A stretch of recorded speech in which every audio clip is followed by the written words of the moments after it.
धन्य है उस शख्स का परिवार जिन्होंने उसे उसके इतने बड़े अपराध के करने के बाद भी नहीं छोड़ा। परिवार उसके साथ खड़ा रहा और धन्यवाद उन पुलिस अधिकारियों को जिन्होंने उसे जेल में सड़ने नहीं दिया।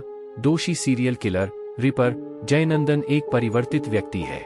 त्रिशूर की वियूर जेल में पिछले 17 वर्षों से आजीवन कारावास की सजा काट रहे जयनंदन ने अपनी पुस्तक पुलारिविरियम मुनपे बिफोर द डॉन का विमोचन किया। उसने एक उपन्यास के रूप में एक संस्मरण लिखा जिसमें उन्होंने मौत की सजा के दौरान महसूस किए गए पश्चाताप और इससे उनमें आए बदलाव के बारे में बात की। कन्नूर केंद्रीय जेल में फांसी की सजा का इंतजार कर रहे चिदंबरम की कहानी बताने वाले इस उपन्यास का विमोचन न्यायमूर्ति सेवानिवृत्त के नारायण कुरुप ने एर्नाकुलम प्रेस क्लब में किया। उपन्यास के विमोचन के मौके पर जयनंदन और उनके परिवार के सदस्य मौजूद रहे। इस सीरियल किलर ने लिखा, एक दिन फांसी की प्रतीक्षा करते हुए मैं कोट्टायम के एक गांव से होते हुए पुलिस की जीप में यात्रा कर रहा था। रास्ते में मैंने एक नेत्रहीन युवती को अपने पिता का हाथ पकड़ते हुए अपने बच्चे को अपने कंधे पर लिए हुए देखा। वे थक चुके थे, लेकिन एक बूढ़े आदमी का दृश्य जो नेत्रहीन महिला का सावधानीपूर्वक समर्थन कर रहा था, मुझे परेशान कर रहा था।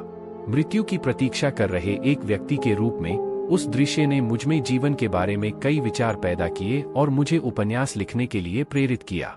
उस समय मैंने फांसी के बाद अंधी महिला को अपनी आंखें दान करने के बारे में भी सोचा था।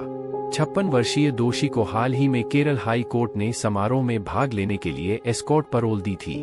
उनकी बेटी कीर्ति 26 एक वकील अपनी मां की दायर एक याचिका पर अपने पिता की पैरोल के लिए उच्च न्यायालय में पेश हुई थी। जयनंदन हत्या के 5 मामलों में आरोपी था।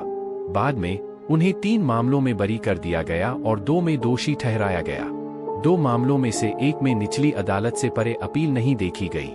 उसे 2014 में त्रिशूर में एक वृद्ध जोड़े की डबल मर्डर के मामले में मौत की सजा सुनाई गई थी।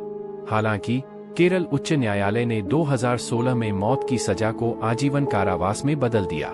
दोषी ने कहा, कारावास के शुरुआती दिनों में मेरा मन उथल-पुथल में था। मैं एक कोठरी में अकेला था। मेरा मन एक समुद्र की तरह था जो लगातार शोर मचा रहा था और लहरें उड़ा रहा था। मैं अपनी बेगुनाही साबित करना चाहता था, लेकिन मुझे सुनने या समझने वाला कोई नहीं था। यह मेरे जेल जीवन में एक महत्वपूर्ण मोड़ था जब दिल्ली के एक वकील ने मुझसे मुलाकात की और मुझे किताबें पढ़ने की सलाह दी।